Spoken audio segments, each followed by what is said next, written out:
Good morning. Good morning. Good morning. What a beautiful day. Wow. So, um, so it came to me this morning to speak about love, and what a topic, eh? And actually, I was listening to Krishnamurti this morning. Some of you will have heard of Krishnamurti, and he's what a deep message that he has, and he basically said that thought was all from memory. If we were in thought, it was from memory. And we've discussed this before. From the small self, we're just kind of regurgitating what we've been taught or what we believe, or what came to us from our conditioning or our belief systems, and so. But what he said is that from that place, we can't actually love, because we're in a place of judgment. We're in a place of we're not in a place of freedom. We're in a place of judgment, and I get that. When we're living in this concept of right and wrong, good and bad, winning and losing, success or failure, that's a place of judgment, and okay to live there. That's where you want to live. But for many of us, we're kind of, we've got to a place, especially with the addict and the alcoholic. The beautiful thing about being an addict or an alcoholic is that living there is, we can't. We're destroying ourselves. The beautiful thing about having alcoholism or serious substance addiction problems is that it's obvious that if we continue to live that way, we're going to die. I mean, we're all going to die, but it just means we see that we can't live that way. So what do? Well, we recognize that we've been in judgment, and in our judgment, we've had fear. Our judgment is that often that we're not going to get something, or we're going to lose something, and so we're trying to measure with our ego all the time. Where am I positioning myself? How do I look? Am I good enough? Am I going to receive? So it's always from the mind, and when we're living in that mind,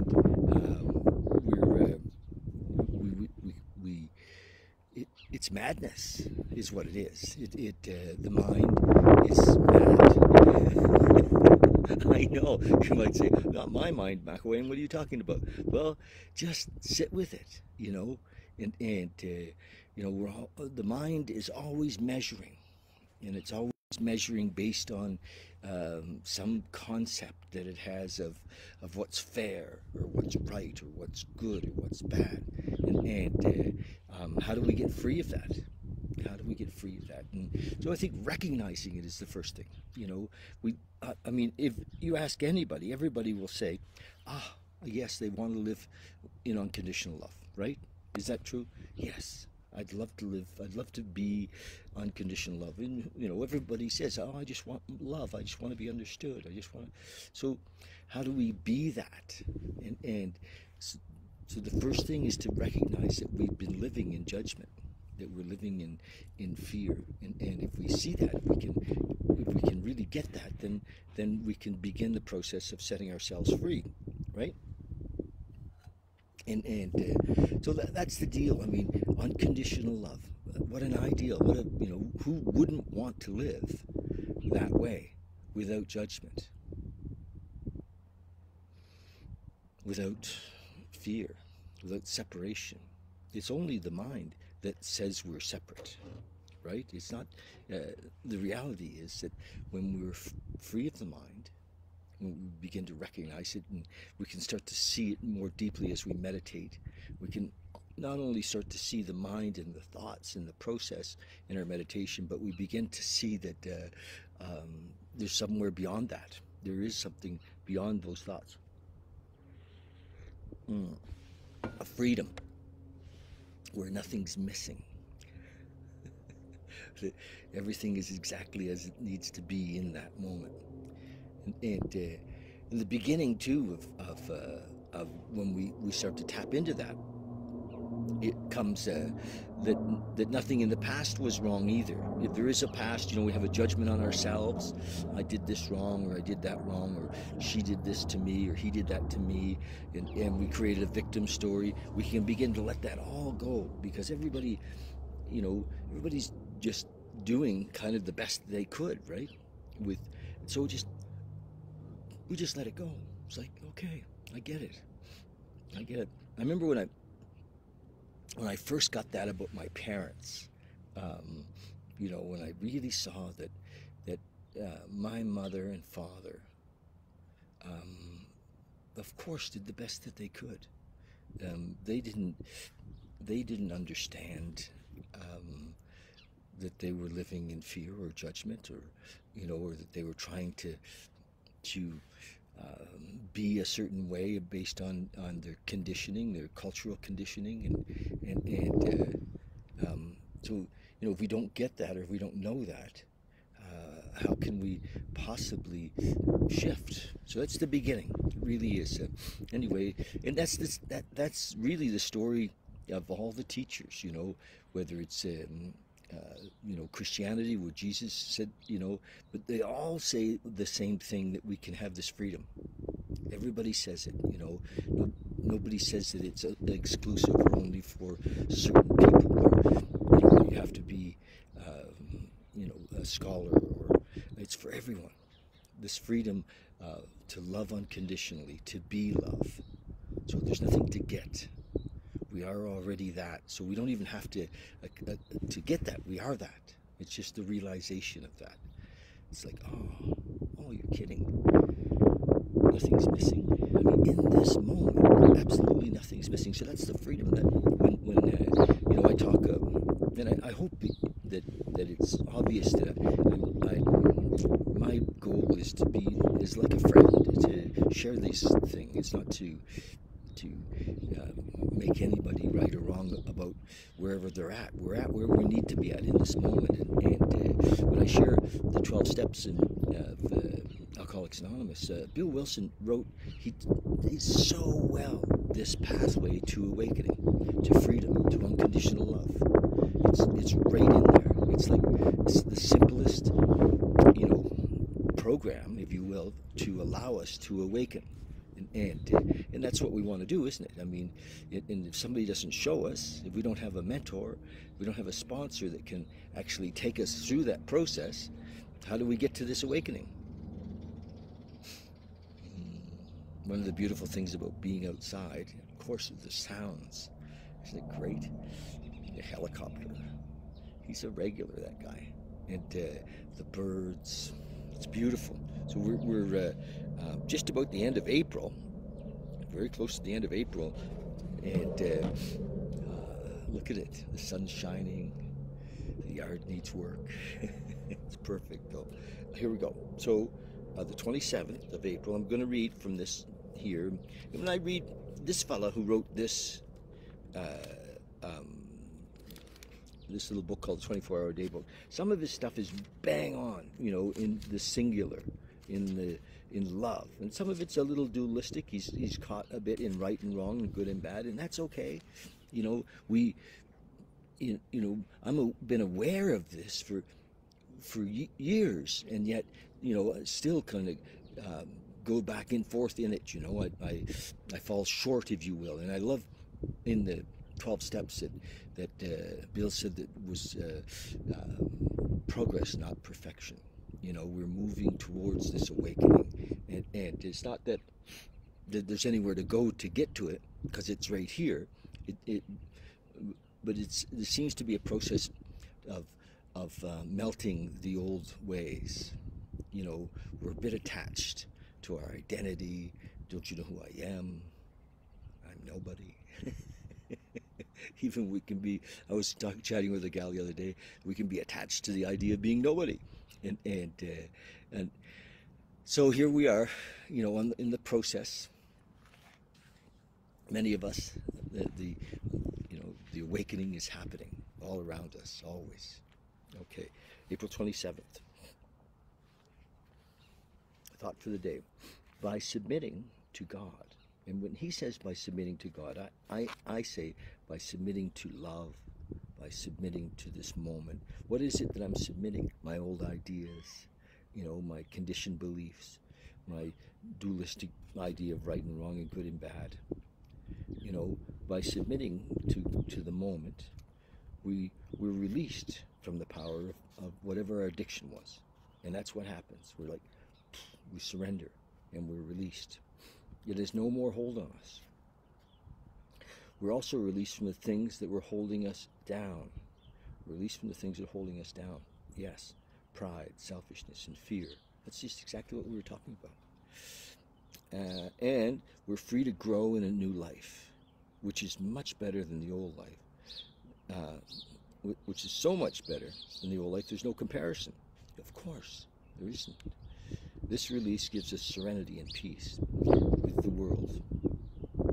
Have I been released from my old ideas, from judgments, from separation? That's the question. Meditation for the day. It says we know God by spiritual vision. We feel that He is beside us. We feel His presence. Contact with God is not made by the senses. Spirit consciousness replaces sight. So, and it's interesting because we need concepts. So in the book here, he calls God Him, but God is not a him or a her. And of course it's all that too. It's not exclusively that. Since we cannot see God, we have to perceive Him by spiritual perception, presence.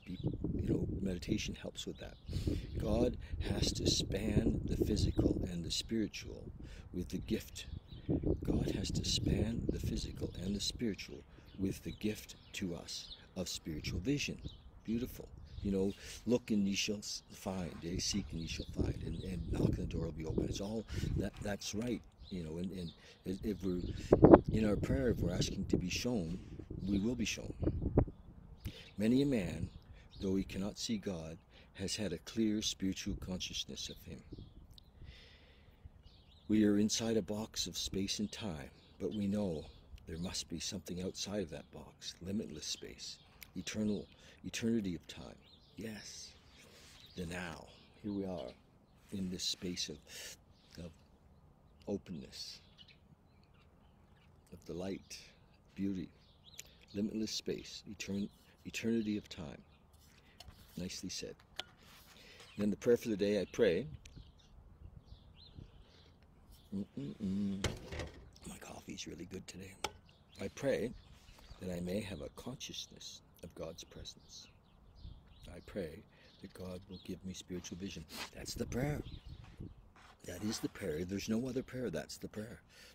I pray that I may know God, have consciousness of God's presence. I pray that God will give me spiritual vision. Yes. It's beautiful. That's the prayer. So we're going to sit for a couple of minutes, just a short meditation, and I mean seriously short, like 3 minutes, okay? Hi, Don Fisher. I see that you've made a comment. Hi, love. Nice to see you. Hopefully we're going to do some things together today, aren't we? Jody, hi. Giselle. Joy. Beautiful. Nice to see you guys. So 3 minutes, okay? We're going to sit together. Anybody can sit for 3 minutes, right? So just, find a comfortable space. And, if you're driving, pull over. And, gosh, it's funny that sometimes ego resists doing this. In the morning, I'm like, oh, I don't have anything to say. And then when this is happening, I feel so much joy and so much love. It's beautiful. Thank you. I'm just so grateful to be here and sharing, with you, and because we are that love. We are one. We're more than brothers and sisters. All right. So close your eyes. Just going to drop into this space, to this moment.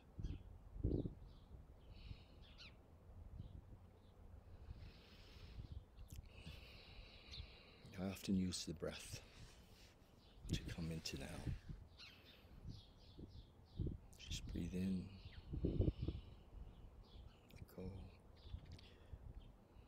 The consciousness of the breath, the awareness of the breath, the focus on the breath brings us into as close to the now as we can be, with intent. And then even we leave the breath behind.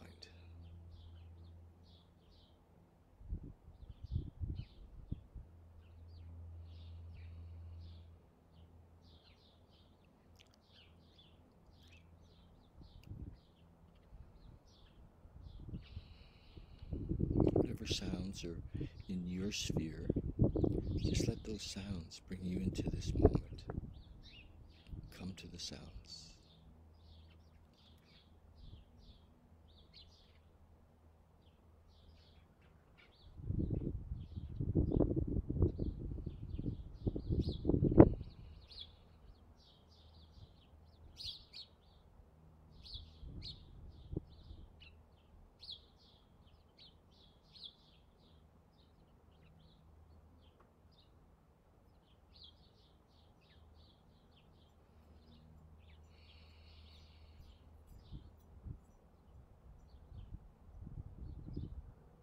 If thoughts come back to the breath.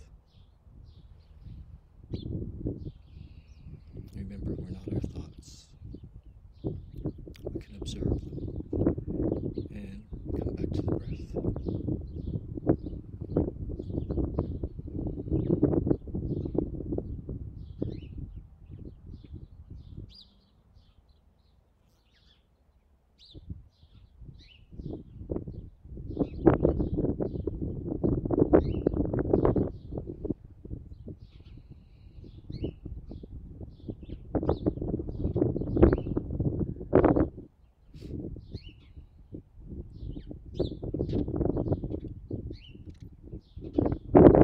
Just drop into that emptiness, that stillness, that isness. Isness is our business.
Always back to the breath. Or the sounds, include the sounds.